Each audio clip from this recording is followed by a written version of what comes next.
Companies are spending millions of dollars trying to make you buy more of their products. And do you even know how they make you do that? Stick around and you'll find out. What's going on, guys? My name is Michael and you just tuned in for your weekly dose of knowledge, reading for a living. The show where I'll be presenting you with the core information and ideas from the books that can change your life for the better.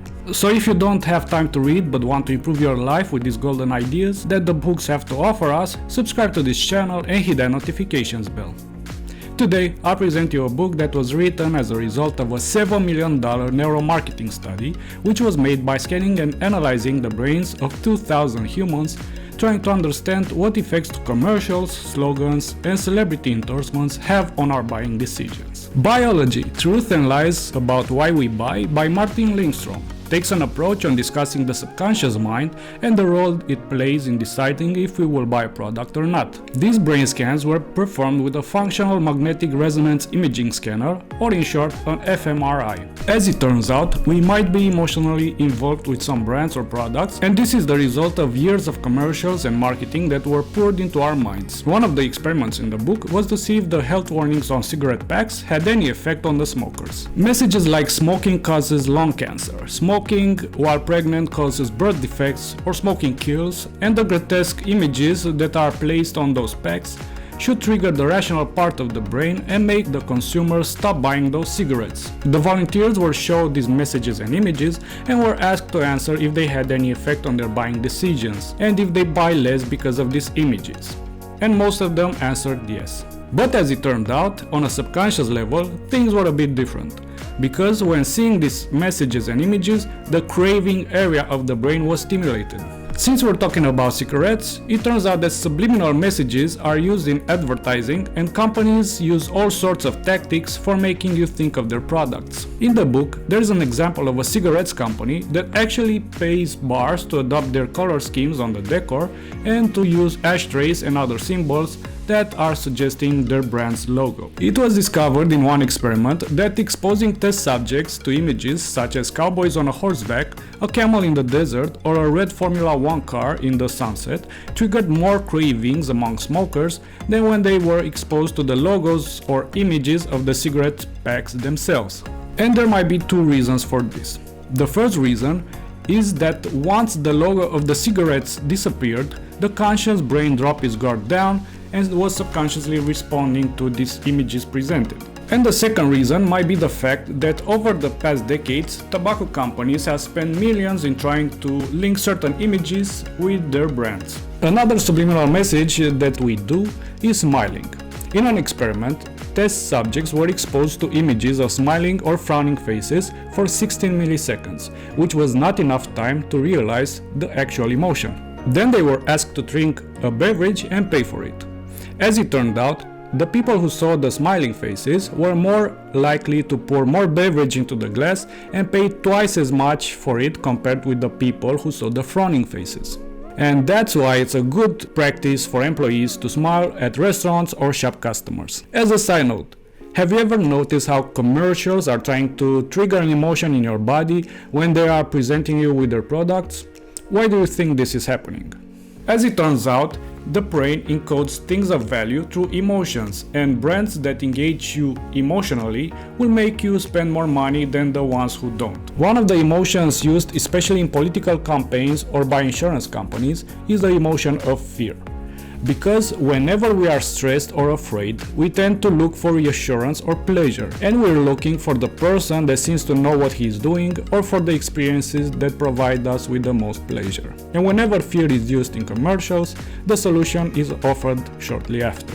One of the most famous commercials that use this tactic well is a 1964 clip for the presidential candidate Lyndon B. Johnson called Daisy. This commercial is showing a child playing with daisies, and right after that, a nuclear explosion in the background. The message was clear: vote for this president or die in nuclear war. Needless to say that this candidate won the presidency that year. Same fear tactics were used following the 9/11 attacks by using the fear of terrorism and helping George W. Bush get re-elected. But other brands used fear as a marketing tool also. Some fears would be as simple as shampoo burning your eyes, a fear that many of our parents had in memory since their childhood. And when the brand that promised to avoid such a pain for their own children appeared, well, you can guess what happened.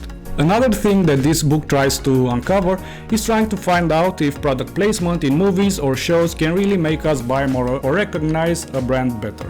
As it turns out, this tactics works very well as long as the products are part of the story or the character's look. For example, after the movie Top Gun hit the cinemas, sales for that brand of aviator glasses and aviator leather jackets skyrocketed. Same thing happened with a chocolate brand that the main character from the movie E.T. was eating and also had the essential role in the story that lured E.T. from the woods. So probably this is the thing that we should all be careful about.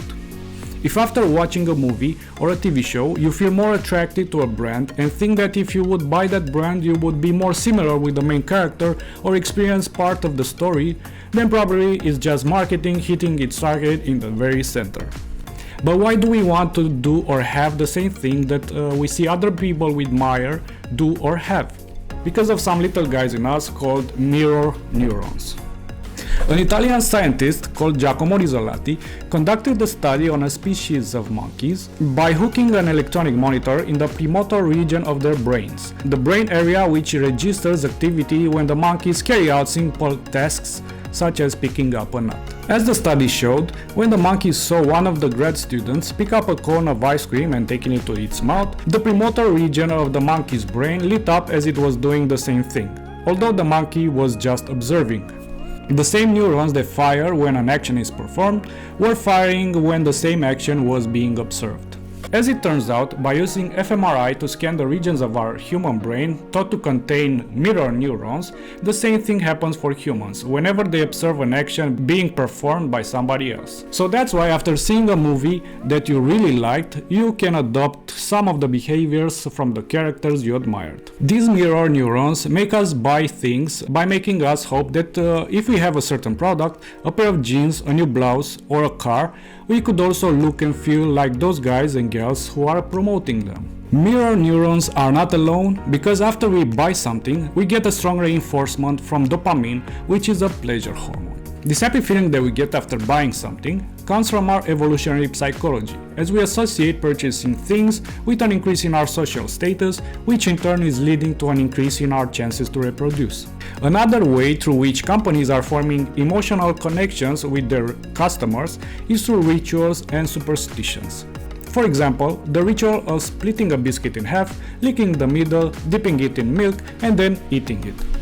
The reason might be that in a world full of changes, performing a ritual is something that provides us comfort and makes us feel in control. This and the fact that we are creatures of habit and we try to avoid confusion as much as possible. This way, a brand that managed to create a ritual for consuming one of its products will create a deeper connection with its customers. Strong brands are using strategies that you can find in religions in order to ensure loyalty. For example, by professing a personal mission that helps them distinguish from other brands. They create a mentality of us versus them and are using symbols through their logos for creating instant recognition. These symbols can range from logos to a specific jingle or a color. One fMRI scan discovered that brain activity for volunteers that were viewing images of strong brands and religious icons was nearly identical. What I got from this book is the fact that marketing is becoming more emotional and companies are trying to provide a whole experience to their customers by creating strong images for their products using symbols, sounds, smells, and colors. So whenever a brand makes you feel a certain way through a commercial, a speech, some charitable acts that they're performing for the public, then they are probably trying to build a strong emotional connection with you and sell you something. I do recommend this book if you want to gain more insight about the brain and why or when we buy. And if you want to read it, I left some links in the description of this video. I also read another book from this author called Brand Sense, which explores furthermore some of the tactics that companies use to build their brands through touch, taste, smell, sight, and sound. It talks about how our own senses can fool us into buying certain products and how companies are using them to their advantage. For example, using the feeling of nostalgia for products that have been there since our childhood and how a certain company is transforming little girls into princesses that need lipsticks and all sorts of attire to play their part. They are trying to get their customers since they are little kids until they are full-grown adults and further on. Link for this book in the description below also. Anyways guys, this was my take on Buyology by Martin Lindstrom. If you think I left out something important, then leave me a comment in the comment section below, and if you think this video would help others, please don't hesitate to share. That's all for today, and see you next time.